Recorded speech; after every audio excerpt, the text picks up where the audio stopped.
আর 2-4% সুব্রতদের সহযোগিতা করছেন আব্দুল খালেক সাহেব।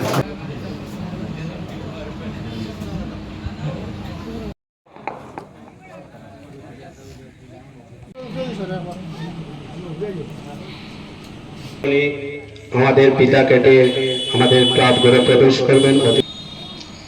দেখা যায় আমাদের এরিয়াতে, যেমন আমার যে এরিয়াটা, আমাদের এরিয়াতে প্রায় আমরা দেখছি মানে প্রত্যেক কয়েকটা গ্রাম পঞ্চায়েত বা এলাকা মিলে আমাদের এখানে ক্লাব আছে এবং ওইগুলো যথেষ্ট সক্রিয় এবং তারা বিভিন্ন সময় বিভিন্ন প্রোগ্রামও করে থাকে। মানে এরকম একটা অর্গানাইজেশন করার জন্য সবাই উদ্যোগ নিয়েছিলেন, যেটা পরিপূর্ণ করেছে মানে আপনাদের 17-10-2024 তারিখে এটার একটা ফাইনাল অর্ডার এসছে এবং আপনাদের এই ক্লাবের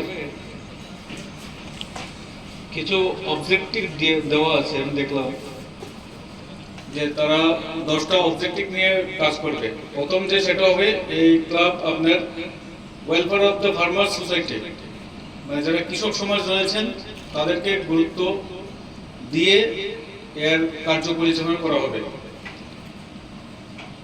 দ্বিতীয়টা হচ্ছে যে to free our society, especially youth, from drug addiction and awareness of anti-drug campaign.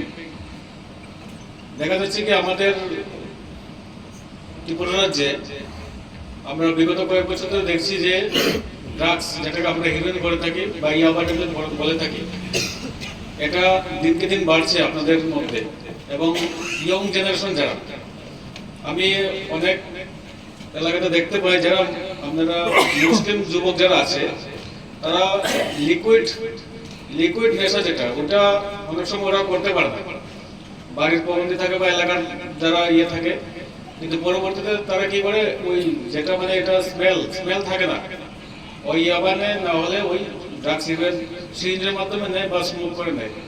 এরপরে দেখা গেছে আপনাদের আছে, এখানে আছে, ফুলবাড়িতে আছে অনেক, আমরা সাউথ কলকাতাতে ম্যাক্সিমাম দেখতে পাই এবং তাদের প্রবণতাও বেশি, এডিকশন হয়ে গেছে অনেকে।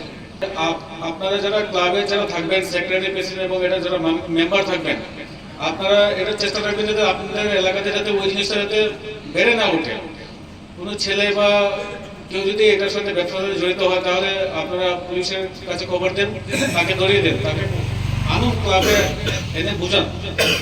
আমাদের এসএম যে বলেছেন উনি, যে যারা নেশা করে তাদেরকে কিন্তু সবাই ঘৃণা করে সমাজের মধ্যে, এটার ফলে কিন্তু তাদের এডিকশনটা আরো বেড়ে যায়, তার দেখা থেকে আরো 2-4টাও নষ্ট হয় এবং দেখবেন ক্রাইমও বাড়ে, চুরি হবে, এই হবে, সেই হবে। তাহলে আপনারা যারা